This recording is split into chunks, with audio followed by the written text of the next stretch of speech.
streamers, you know the deal. Go ahead and drop where you're tuning in from in the comments. And if you are catching this on replay, drop that hashtag replay. For all of those of you who are tuning in for the first time, welcome. I am 𝐃𝐨𝐧'𝐭, founder of Jolt Your Career. And hallelujah, today we had no technical issues. I go live or host an audio room almost every Friday and bring in amazing guest experts. And today is no different. We are going to be talking about entrepreneurs' return to corporate. I mean, how many people turn to entrepreneurship during COVID and are like, nope, not for me? So today I invited Catherine Morgan on and she said yes. Catherine is not only just any career transition expert, she's an award-winning authority in the field, like TEDx speaker type of authority. She's been a compass for countless individuals, guiding them through all of the different things that come up with job transitions in life. She is the founder of Point A to Point B Transitions, Inc., and has crafted strategies that have become literally lifelines for the clients that she works for. She is also an award-winning author of This Isn't Working: Evolving Ways to Work to Decrease Stress, Anxiety, and Depression. I had to read that one because that's a mouthful. I mean, that just sucks, right? Stress, anxiety, depression. I will be dropping that link in the comments if any of you are feeling like that. So as we dive into today's topic, she is going to not only enlighten us, but also give us actionable tips. So without any further ado, welcome, Catherine. Thank you so much for joining us today. Thank you for having me, Tegan. I am excited to talk to you. I was bopping backstage to that music. That's very high energy and jolting. You know, we got to start things off right. And on YouTube, if you play music that looks anywhere near copywritten, it flags your account.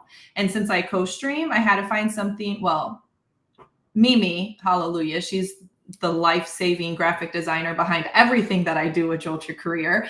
She was able to find that and it did not set off any red alarms. All right, so before we really get into, all the actionable tips, let's just get right to the problem. What are the challenges that entrepreneurs are having when they decide, I want to return to corporate? Like, what are they up against? Okay, let's deconstruct it because there's two pieces of this. There is the entrepreneur themselves and the expectations or potholes in your trip into corporate, right? So let's talk about the entrepreneur. The first thing they need to do is to get good with the decision they're making and have a compelling why as to why this is the right decision at this point. If there's no compelling why, their job transition is not going to be that good. On the side of corporate, you have to know that what they are thinking about is you were quote unquote living the dream, whether you were starving or doing well. They don't know. They assume you were living the dream. Why would you possibly want to come back to corporate? Why would you want to work for the man when you started your own business and you're calling your own shots?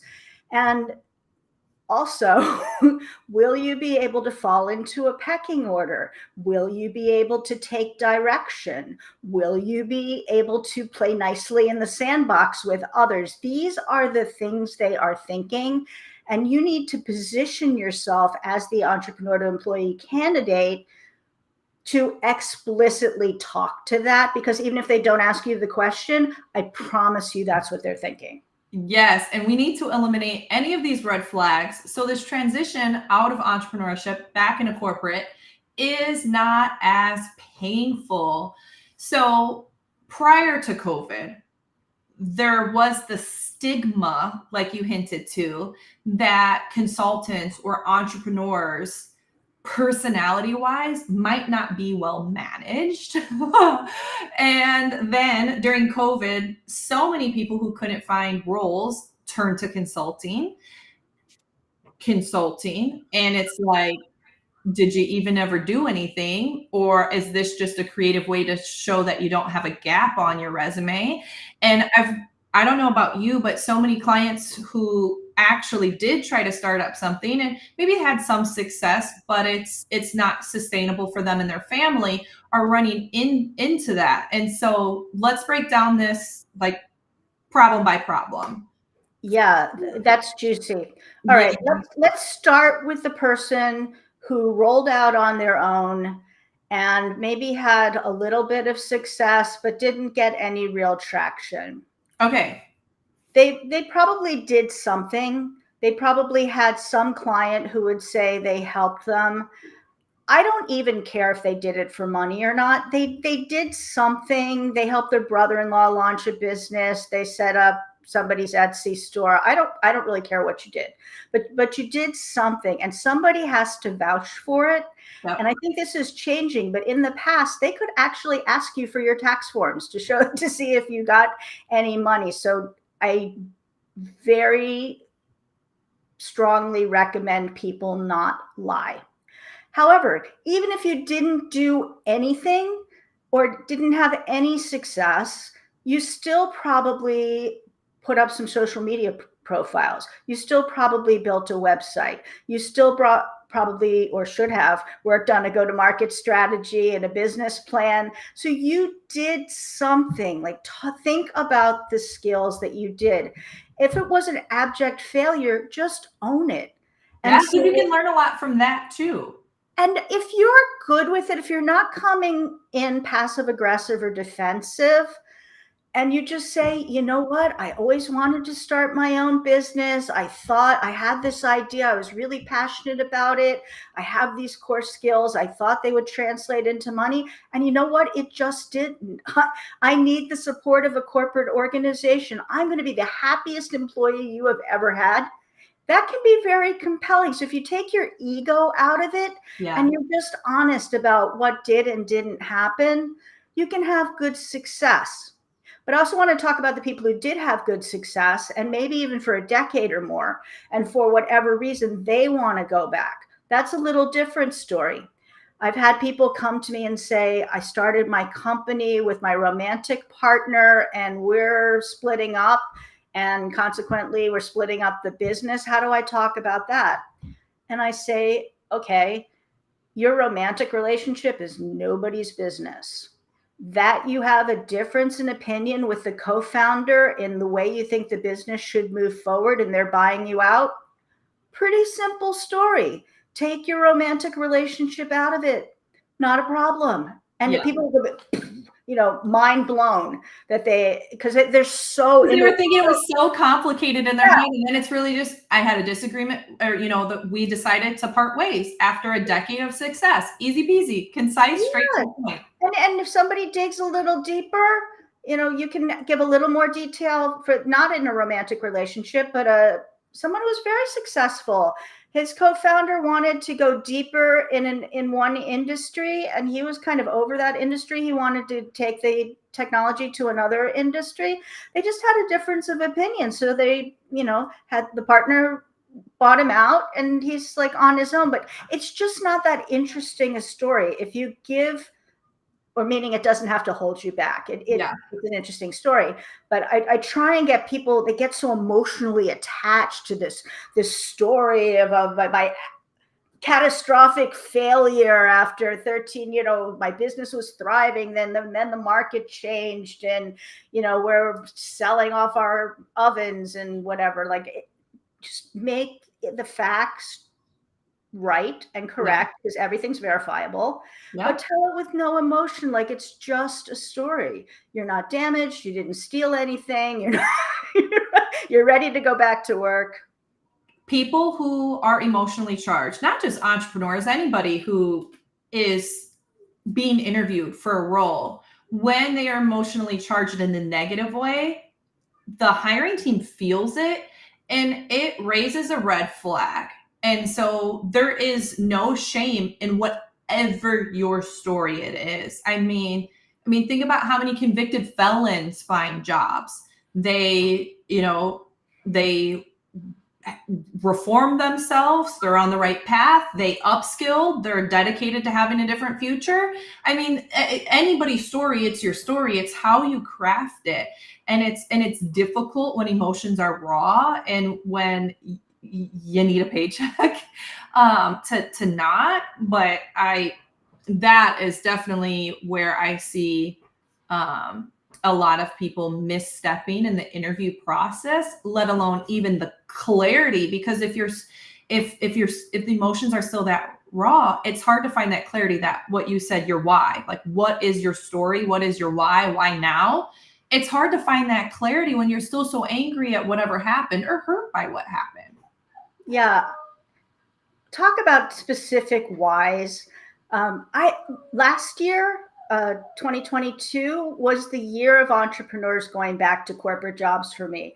I had so many friends who left their business after 16, 20 years, whatever, because they were just over it. Like they were tired of hustling. They were tired of having to hunt what they eat.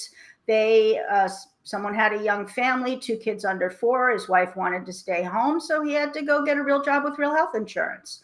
Okay, that's fine. Like, that's a really easy story to tell. I'm like, dude, just tell that story. Everybody gets it. Yeah. I mean, entrepreneurship is not easy. And there's a reason why most new businesses fail within 2 years. And so it's going to make sense to the hiring team as long as you make it make sense. So for the people who were more successful in their entrepreneurship endeavors, and they're getting feedback in the interview, they're getting plenty of interviews. You know, as an entrepreneur, you know so many people, your network's big. You can make a couple of calls and have a lot of interviews set up. But then they're told you're overqualified. Now, I've got my opinions on this, but what do you say to people who are getting that feedback, how they can address it either proactively in their resume or reactively during the interview conversation, where they're getting a vibe that this might not be a good fit for one reason or another? Yeah, there are a couple places you could look. One is, are you targeting the right level of position? Because I have found that it's actually harder to go down a level than it is to stay at the same level or go up, because that doesn't require any messaging around it. Everybody understands why you would want a lateral move or a move up. Titles are funny in the entrepreneur to employee transition, because you may have done everything at some point in growing the business, and you may have been the president or the CEO. Like, I'm technically the president of point A to point B transitions because it's an S corp. Like, that is my legal title. Would I go for the president of a company if I was looking for a corporate job? Heck no. I want some side job, whether that's strategic, with a dotted line report to the executive team. Like, I don't want to be managing people. So applying for the right job at the right title level. And I think you have to dispel that in the interview process and say, yeah, my resume says I was the CEO. I was. That's not my best value to the organization. I mostly find that people self-select across a couple paths. My folks tend to either want to go into operations. Yeah. They love the operations and getting their hands in the guts of the business. That's what excites them. Or they love the business development partnership type of thing. Or they liked sort of the marketing, messaging, branding type of thing. And that's where but they know, if you ask them, well, what do you want to do when you go back into a company? And I poke at those 3 things. I say, well, this is where I normally see people go. That's one of them will be like, yeah, I totally, operations, like, kill me now. Almost nobody I've worked with, even people who have CPAs, want to go back into the finance and accounting side. I don't know why. And I work with a lot of people in finance, but that doesn't tend to be. They might take a finance and operations role, but I don't know why. That's very odd. I work with a lot of people in finance too, just because of the nature of some connections. And I consider myself type A, but finance people, the attention to detail, my goodness, they speak a different language than me. I also work with like a lot of technology consultants. Me too. And then they can pivot into a doer role or a people leader role quite easily. And so, or a project management role, like there's a or a product development or product management role.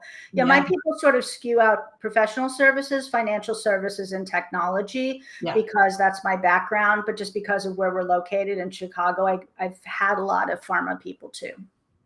Yeah, and I haven't worked with a pharma person who branched off to be an entrepreneur, but that would be an interesting story. See, that's the thing. It's all just interesting stories. What made you go down this path? Hey, the market was brutal.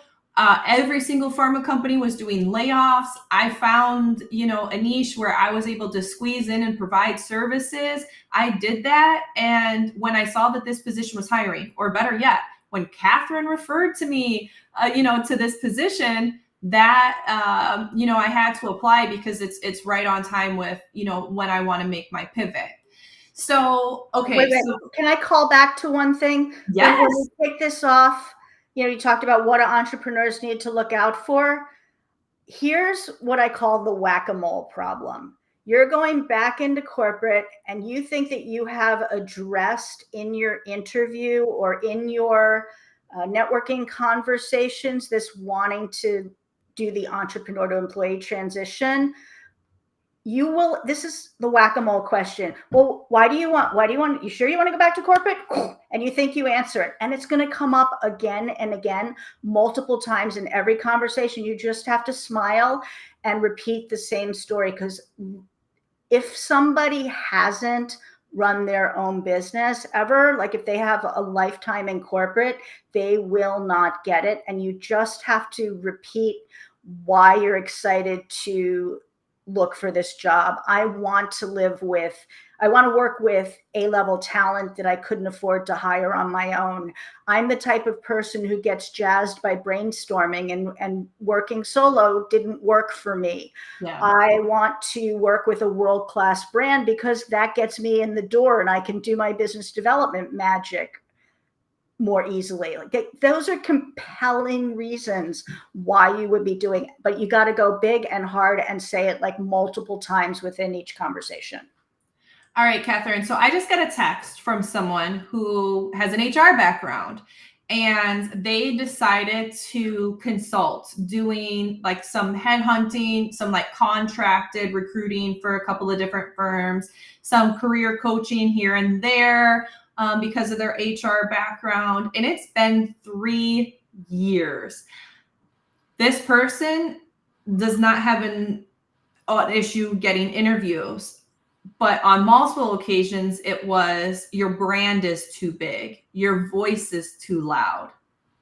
How does someone address that in an interview when the organization is concerned that now this person has an individual brand? How will they separate themselves with that as a people leader? I like, my first thought is, well, it's kind of like politics. So, if you're a hardcore Republican or Democrat or, whatever, and you express that on Facebook, you kind of leave that at home when you're at work. Keep your judgments and some of your morals to yourself because that's what's appropriate. But then it could also be a valid concern if someone has a loud presence about how they feel about different, workplace initiatives like return to work, etc. And then they're applying to these roles. Then either applying to the wrong companies or the wrong roles is where I'd first poke around, because if the corporate culture is one of we've always done things this way, that's not going to work for that person. And you can try and tone it down through an interview and even get a job offer, but 6 months in, you feel like you're in a too tight jacket and you leave, because that's what happens. You leave within 6 weeks or 6 months is what I find. I used to think corporate culture was nonsense. It's something HR and marketing made up, but I was completely wrong on that. And corporate culture, affinity, are these my people? Do they do business the way I want to do business? Can I bring my big, bold self to work? a company that respects big, bold, opinionated people would be a great fit. They're all going to be people like you. Yeah. The other thing is, if you're an advocate for changing the way HR works in corporate, and please tell me you are and go do something about it, go work for a company that's trying to change the way that HR functions, because sorry, HR people, but nobody trusts HR.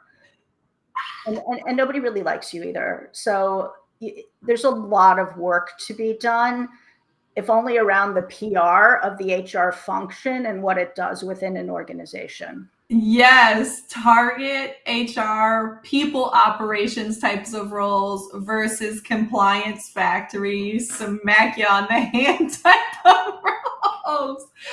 All right, so this brings me to, let's face it, not a lot of people are going to feel comfortable asking sensitive questions like that. That's why we're going to get these privately and not in the comments, because it's personal and it can be sometimes a sensitive topic about making this type of transition and some of the challenges that there are. It can feel awful. There's grief involved. You're leaving your baby. You poured your heart and soul and hours. I mean, it's hard, and there is a grieving process, and there's anger, and there's sadness, and there's shame, and there's all sorts of stuff buried in there. Especially for solopreneurs. Like, my goal is to eventually be the least important person in my business. That's not the case right now, but that is one day the goal. And when you are a solopreneur, or if you have a small team like me, it is your baby, and it feels, it's a lot. So what's the best way to people to get in touch with you? My website is point A to point B, transitions.com. I will make sure to get that in the comments as well. And then tell us a little bit about who should be reading This Isn't Working.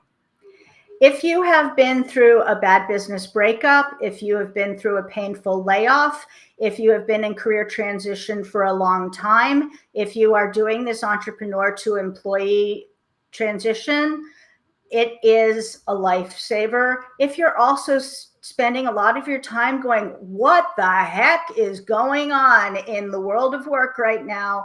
I have some super helpful techniques to keep the stress and anxiety at bay.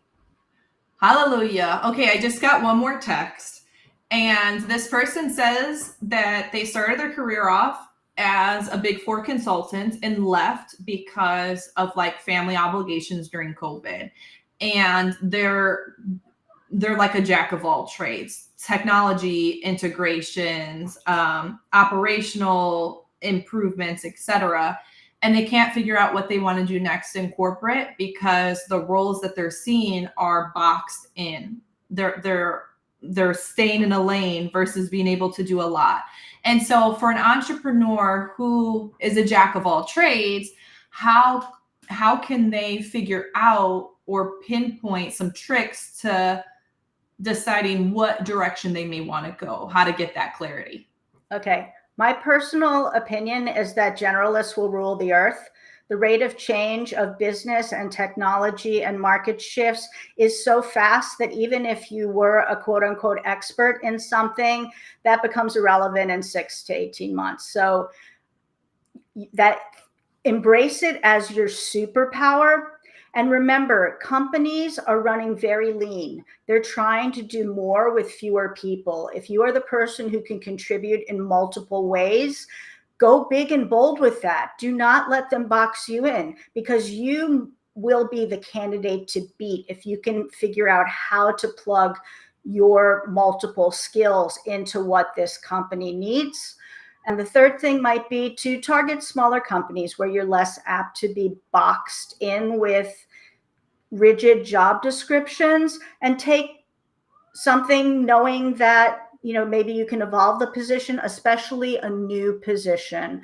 Because often if you're applying for a new position within an organization, you may actually have a better idea about how this should be spec'd out or what the roles and responsibilities should be. And don't be afraid to come in with a point of view that skews it to what you actually want to be doing and what your best skills are. I love that answer. Yeah, big companies tend to box people in. I do not know why so many people feel like it's a step down to go to a smaller mid-sized company. I understand startups That's because the there's so bulk much of risk. employers, by the way. What is it? Yes. 96% of employers in the US are small to mid-sized businesses. Yep. And yet you only see Fang or Mang or, like those types of ambitions. And it's just that doesn't work for everybody. All right. So we have a couple minutes left. So, Catherine, right now, where are you seeing the market in terms of embracing entrepreneurs' return to corporate? Okay, so here's the funny thing. The clients I'm working with, the job descriptions they send me, you always see, we want an entrepreneurial mindset. We want a proven self-starter who can navigate chaos and ambiguity and who can work across functions, blah, blah, blah. I'm sure you see this with your clients. Yeah, all of those keyword. Okay, so why not hire a real entrepreneur who is comfortable in ambiguity, who has had to navigate across all sorts of functions and potentially industries? It's perfect. So you might have to just poke them a little bit and say, well, actually, you're looking for me. This is my cover letter right there. Hey, you're looking for me. I am uniquely qualified for this position because I have an entrepreneurial mindset. In fact, I've been working for myself for 6 years. And once again, don't forget to put in, if there's some reason why you're going back and it's appropriate to put in a cover letter, address it. Just take that off the table so you're not an immediate screen out. But it's happening less and less, Tegan. I actually think we'd have a very different conversation if we time travel back to 2019 versus now, because 2020 and 2021 blew up all the rules. There are no rules. Yeah, I totally agree. All right, Catherine. Well, thank you so much for joining me today. For all of those of you who are tuning in, be sure to follow her on LinkedIn. And then also check out This Isn't Working. It is a fantastic read. And we will, yes! Here, go ahead and put it up on the big screen. Cheesy promo. Yes. No, not at all. Let's promote ourselves. This is exactly what we are supposed to be doing, is promoting ourselves. For all of you tuning in, promote yourself. Find out what your unique value proposition is and let that be your brand. Let yourself be known for that. So people come to you with opportunities. That's goals right there. Be magnetic. I agree. Be magnetic for the opportunities that you are looking for. Retrofit yourself, your messaging, your best skills that you put forward to be magnetic for what you want to attract. Love it. All right, guys. Catherine, thank you for joining me, and everybody tuning in. We will see you next week. Thank you, Tegan.